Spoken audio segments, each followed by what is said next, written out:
Welcome to No Hacks Show, a weekly podcast where your hosts, that's me and Catherine, are joined by smart guests to discuss many different ways you can optimize your online presence. And we are doing this episode in partnership with Experimentation Elite, the UK's only conference and awards dedicated to CRO and experimentation. Experimentation Elite will be held in London on June 28. You can find more information about the event at experimentationelite.com. So go to experimentationelite.com and be blown away by the incredible list of speakers they've put together. One of them is today's guest, CEO of Automation Ninjas, Kenda Macdonald. Welcome to the podcast, Kenda. Pleasure to have you on. Thank you so much. Excited to be here. Great to have you. So are you excited about the event in June? Can you tell us more about that? What can people expect from an Experimentation Elite event? Experimentation Elite is pretty amazing. I love having events that are really hyper-focused. And Experimentation Elite is one of those places where you get like literally all of the best specialists in conversion rate optimization and experimentation in the UK and from Europe all in one place. So really excited to be there because you just see some of the biggest minds clashing and talking about things. So it's an exciting conference for that. Also a great group of people to just hang out with. Good fun as well. That's a great, and also the awards show that happens at the eve, which is, I'm sure it's going to be special. So I want to ask you about your background. In your previous life. This is what I read. In your previous life, you were a forensic psychology major. What did your average day look like, number one? And number two, how did that help your current career?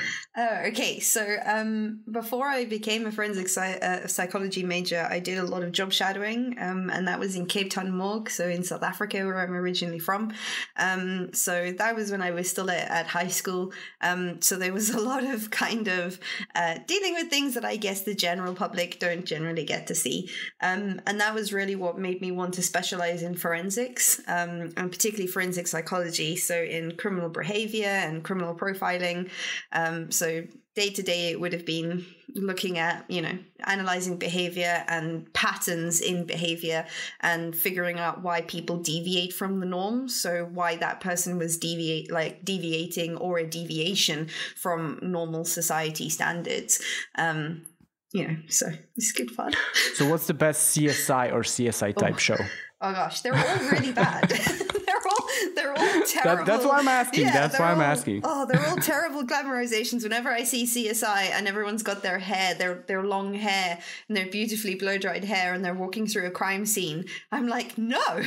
Normally if you go into a crime scene, you're covered in what in the UK they call them noddy suits, which is basically like, it's like a head to toe suit. You've got like this part of your face sticking out. And if it's a particularly gruesome crime scene, you'll also wear goggles so that your eyelashes and your eyebrow hairs don't come out in the crime scene, because you're contaminating evidence at that point. You have covers on your shoes and all sorts, so you're not going into anywhere, and that's just in South Africa. They're even worse than that in the UK. You're not going into anywhere looking that glamorous. But I'd say my favorite one out of all of the different ones is actually Criminal Minds. I really enjoy that. Okay. Although it's very glamorized and no one's got their own private jet to fly places or anything like that.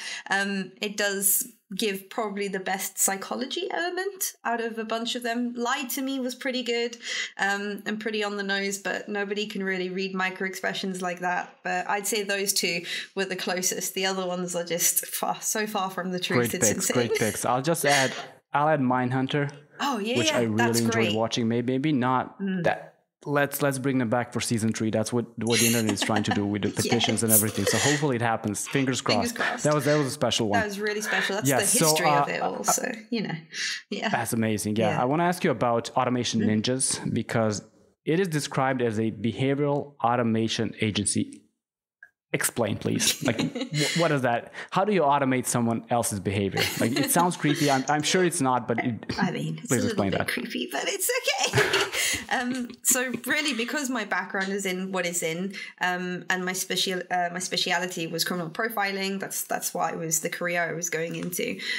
What I help businesses do is understand consumer behavior and buyer behavior. So how our leads interact, how we make decisions, and therefore therefore, as a result, how we need to structure our marketing. But it's not just about that consultancy element of understanding that. It's also about creating the marketing that allows you to do that. So it's looking at things and going, okay, well, if we want to see this behavior displayed, then we need to strategically create the structures to allow us to see that behavior to be displayed. And then we need to profile that behavior as people are interacting. So it's about understanding human behavior, understanding the behavior you want to see and how that affects your purchasing decisions, but then also about how you structure everything to make sure that you can track that behavior and you can analyze that behavior and you can segment people. And really all we're doing is we're taking a look at the behavior that is being displayed on a website, the behavior that's being displayed with email marketing or your marketing automation, and then drawing analysis from that and going, well, if someone is doing this behavior, it tells us this about that person, because behavior doesn't lie. You know, what people are doing, people lie on forms when they tell you what they do or what they want or what they're interested in, sometimes because they don't know what they actually want, but sometimes because they're trying to obfuscate the truth. They don't want you to know what's going on. But behavior doesn't lie. So if we can analyze behavior and we can track behavior, then we can profile and segment our audience and we can nudge people towards conversion. We can increase conversion rates. And we can give them the information that they want, so we can personalize the journey for them as well, which is what our consumers want at the end of the day. So that's really what it's about, is about structuring all of that out. It makes a lot of sense. And of course, that's a better way to influence people, by really getting to know them than just throwing stuff at them and hoping that spending a lot of money is going to give you a result. And what is the ideal type of client for Automation Ninjas? That's a good question. We have a couple of different groupings. So I love small businesses, and that is always going to be where my passion lies. But I understand that small businesses can't always pay for consultancy or the level of services that we require. So I have an academy that I set aside for people who want to learn how to do it, but don't have the fees to be able to, or the money to be able to pay fees. But then I guess our sweet spot for like being able to take this stuff and really run with it is your sort of larger, small to medium enterprise, where you're you have a marketing team in place, you're wanting to take your marketing to the next level, you're wanting to put excellent automation in place, you're wanting to optimize, experiment, you're wanting to go that next step, and you're wanting to really understand your audience and make sure you're getting the best conversion rates possible. That's the best kind of business. And we work across B2C, B2B, and B2G. So B2G is business to government. So we have a couple of clients who work exclusively with government as well. And this works across all of it. So, we're just looking for that. We're looking more for the mindset rather than the type of company, because of course, what we do works with brains, so we can pick and choose any industry. Absolutely. So behavioral automation for governments is another phrase that you could probably use. I guess it's been done before, but in a more shadowy and dark kind of way. Yes. But it can also be done ethically.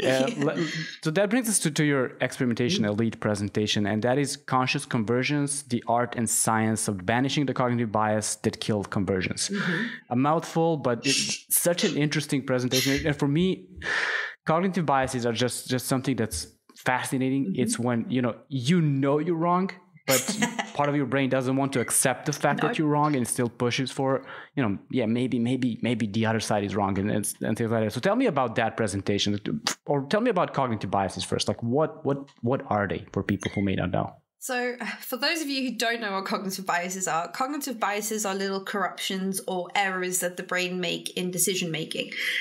So this was brought about by Amos Tversky and Daniel Kahneman. I nearly forgot his name for a second. So what they originally did is they took dual process theory, which is a theory where how we pay attention to the world and how we utilize that attention to make decisions. And they showed that when we are paying attention and we're making decisions, we make them in really flawed ways. And we make decisions very often in that flawed way, in predictable ways. So we can actually see and predict when people are going to make mistakes. And those predictable and repeatable mistakes are cognitive biases. So the way way that this comes about is we have these two systems that we use to understand the world around us. One of the systems kind of runs in the background. It's fast, it's automatic, and they like to call it the autopilot. The other system is what we think of as ourselves, like the cognitive being that's in control of everything. It's much slower, it's much more manual, and they like to call it the pilot. The real difference between the two systems is that the autopilot takes in around 11 million bits of information per second. It's a huge amount of information that system is taking in. Whereas the person we like to think of as us, the pilot, only takes in around 40 bits of information per second. So when you look at those discrepancies in information, if we relied on the pilot, us, to make decisions and to get out of bed in the morning, we can't do it. Like if you look at a search results page and you're trying to figure out which thing to click on, our brain can't take in and process that information. It has to use the other system. Now that other system runs in the background. We don't have access to it. Some people like to refer to it as the subconscious. It's how it's kind of eked into pop culture as the subconscious. And it is only capable of taking in so much information every second because it uses a series of rules and mental shortcuts to understand the world around us. But those mental shortcuts go wrong. And so sometimes when we're looking at information, we get rid of stuff and we don't pay attention to the things that we should be paying attention to. And things don't get flagged up to the person we think of as us because it didn't match the certain criteria or there was a fault made in that.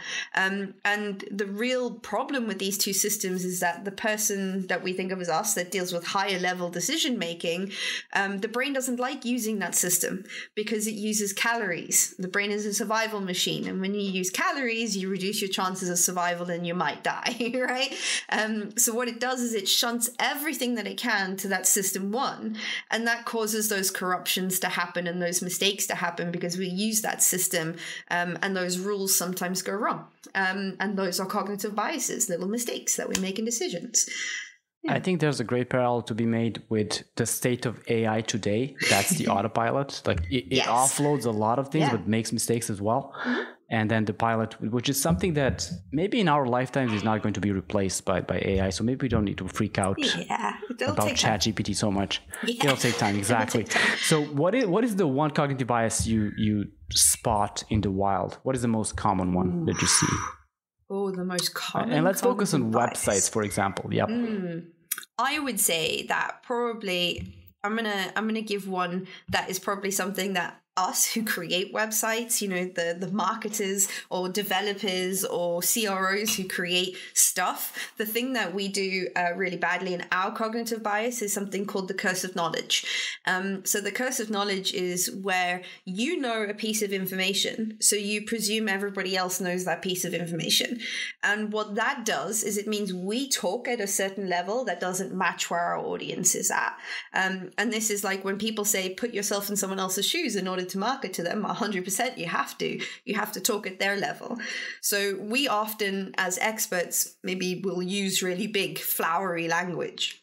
You know, we'll make things more complicated than they need to be because we're utilizing stuff that we're comfortable with, but what our audience might not be comfortable with. So that's probably the biggest mistake that I see people make on websites is that we're not talking to our audience and we're not talking in the way that our audience is going to be paying attention. And that's going to kill your conversion rates massively.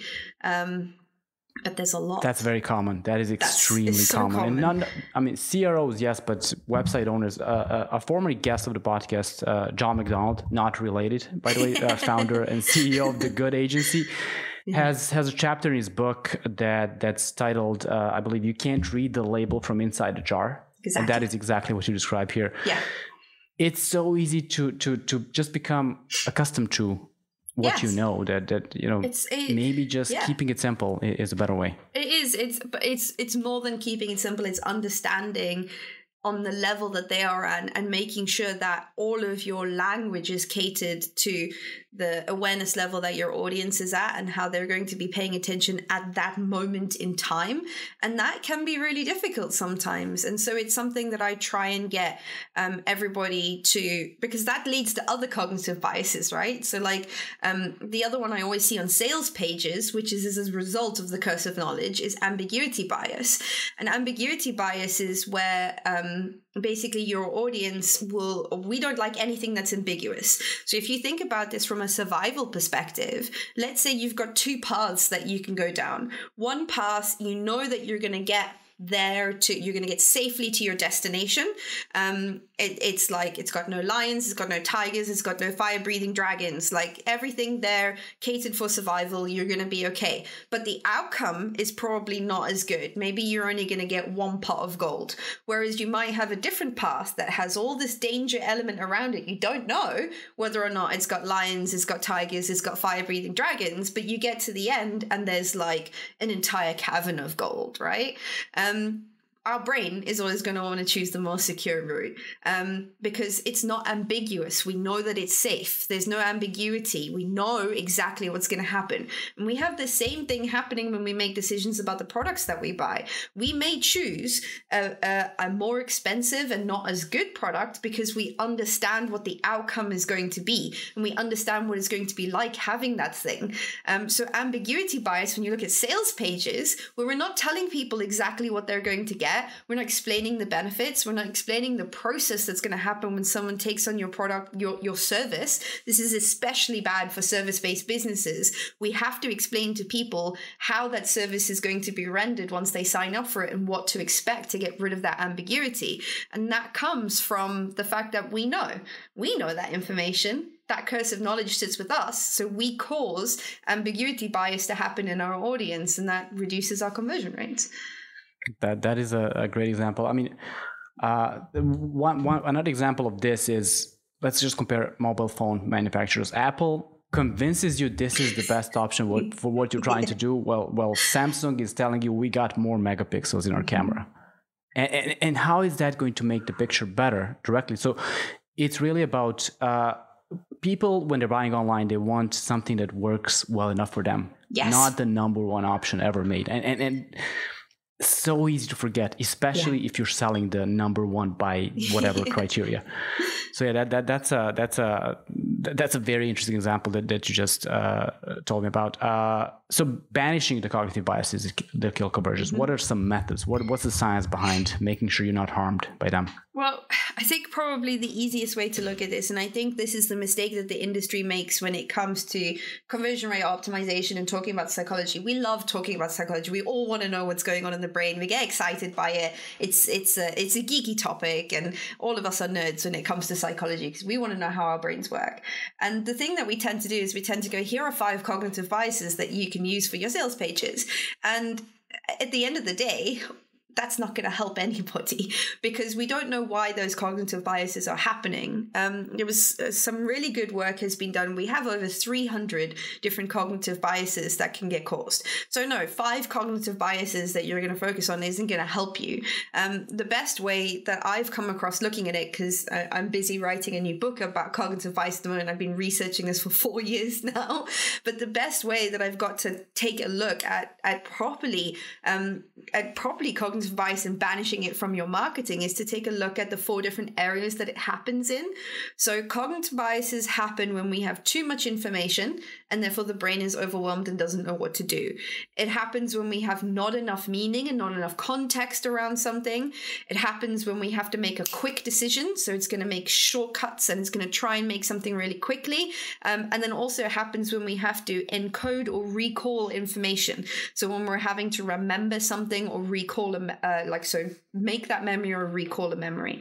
So in those 4 different areas, you're going to have cognitive biases happening. And if we think about that, too much information, not enough meaning, the need to act fast and remembering stuff, your audience is definitely going to have one of those things happening at the time of making a decision.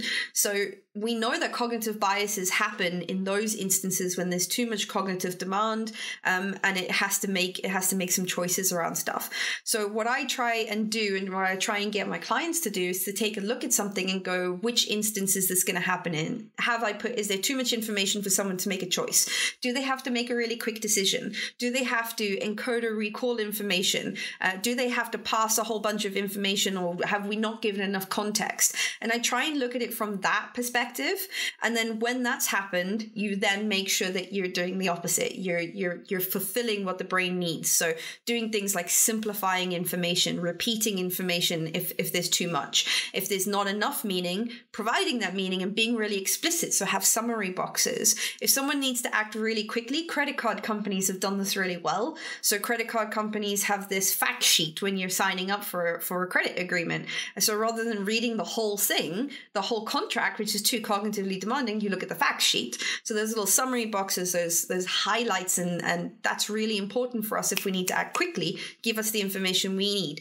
And of course, if you need to get people to remember something, just keep it really simple, and also give them the big picture so they don't fill in information and they only take away the important stuff. That's probably the best way to go about it, because we can't control what biases are happening, and biases cascade off of one another as well. So one bias can cause another bias to happen. So the best way is to focus on, do I have one of those 4 contexts? And if I have one of those 4 contexts, how do I make sure that I'm mitigating for that to give them the right amount of information to help them make a decision? Well said. And you mentioned 5, like the blog post type, 5, 7, 9, yes, whatever cognitive biases. It's cute, I get it, but I agree with you. It doesn't really help. There's a Wikipedia page, I believe, with a list, yes, of all cognitive biases, which is a fascinating read, because you'll catch yourself thinking, oh my God, I'm doing this all the time, yes, more than once while reading that page. But tell me more about the book. I want to know more about the book. About the book. So I'm currently writing a book on understanding the cognitive biases. So understanding how cognitive bias affects our conversions, but how we help our audience be more conscious consumers. I think one of the things, the messages that I want to get across is that marketing over the years has always tried to manipulate people, but the power shift has changed significantly, where people don't like being manipulated by companies anymore. They want to be empowered. And you also get higher conversion rates when you empower your audience. So you get higher customer lifetime value as well. You get people coming back for those repeat purchases, which is really important. So it's about understanding those 4 different areas and when they're going to happen. And I talk about different biases and the different biases that happen, because I know everyone's interested in them and I want people to understand them, but more about those 4 different areas. And then there's the 3rd sort of section of the book. The first section is the theory. There's sort of the middle chunk is all the different biases in those 4 different sections. And then the end section is how you adapt your content and how you adapt the way that you write and the way that you talk to your audience to mitigate for those biases, and how you put all the things we've spoken about in the first parts of the book into practice. So because of that, I'm actually looking at the pile of papers and books that I have to read. I still have 2 full books like this that I need to go through. So I want to make sure that if I'm talking about these things, the research is as up to date as possible. So it takes some time. So of course it does. All good things do. Yeah. What is the title of that book, and when is it going to be #1 bestseller on Amazon? So far, the title is Conscious Consumerism, but I think it needs a better title. I am not good at creating sexy titles. I'm very straightforward. It is this thing. So I think it was Conscious Consumerism, Cognitive Biases, and Conversion. I think it was something like that, which is the unsexiest title ever. And you can tell I come from academia, right? So I need some of my marketing friends need to help me make it sexy, basically. I mean, conscious consumerism, as a consultant, I love it, but for a broader audience, and maybe I will agree with you there. You need something. Yeah, you need something with a zing, right. Something much stronger than that. So how do you, fighting cognitive biases or preventing them really is what you want to do. And not just when you look at your page in isolation because too much information, for example. Yeah. It's not just that. They'll be comparing your product to everyone else. So, putting something like comparison tables against the competitors, things like that. How do you make sure that you're fighting cognitive biases in an ethical way? Is there a line to be crossed there? And is it easy to cross it without even knowing? Yes. 100%. There's definitely a line. So a lot of the experiments that I actually see happening, and of course, I'm part of behavioral marketing. I'm part of nudging people's behavior in a certain way. You're writing a book about it, not just part of it. Yeah, exactly. I have another book on the subject already. So it's like the whole I am well in depth into, I am here helping to teach people how to manipulate behavior. So there are ethical ramifications for that, like big ethical ramifications. And one of the things I use as my own yardstick for whether or not this is okay is, would I get it past an ethics committee at university? And of course, I've dealt with an ethics committee at university, so I know what I could get past and what I couldn't, but everybody else hasn't. So what I try and say to people is, could you get someone to choose this or make this decision in a vacuum, in perfect conditions where they don't have other stuff around them? And if you feel like you can't do that, and you have to utilize a cognitive bias and manipulate something, and you have to so I see people do things like, oh no, we have to use this cognitive bias, like the anchoring effect, put your comparison table in this way. We have to do this in order to get the conversion. But why do you have to do that? Is that because your product isn't good enough? Is that because, you have to manipulate people into that decision? So that's my line in the sand is, could you get someone without all of this stuff to make that decision? If your answer is yes, and you're just aiding decision making and you're aiding getting away from that analysis paralysis or the inaction that the brain gets when it gets overwhelmed with stuff, that's fair. But if you can't get someone to make that decision and you're manipulating someone into a choice because maybe your product isn't good enough or your offering isn't good enough and you have to use that to manipulate someone in, then it's not okay. Then you've got a problem. And it's a much bigger problem than a couple of little hacks on a page are going to help you solve. I'm so glad you said hacks, because that is exactly why this podcast is called No Hacks. It is all about doing everything the right way. If you hack it, you'll pay for it eventually. Exactly. Someone else will. I mean, it's not a long-term thing if you're hacking it. No. And I think we should end on that note. Also, when the book is out, I would really like to do a repeat and talk about the book and do sort of a podcast, whenever it is, and do a podcast review. And I want to thank you for being on the podcast. This has been an absolute blast of an episode to record. I cannot wait for this to go out. And to everyone listening, please consider doing whatever people do to podcast. Share, subscribe, rate, and I will talk to you next week.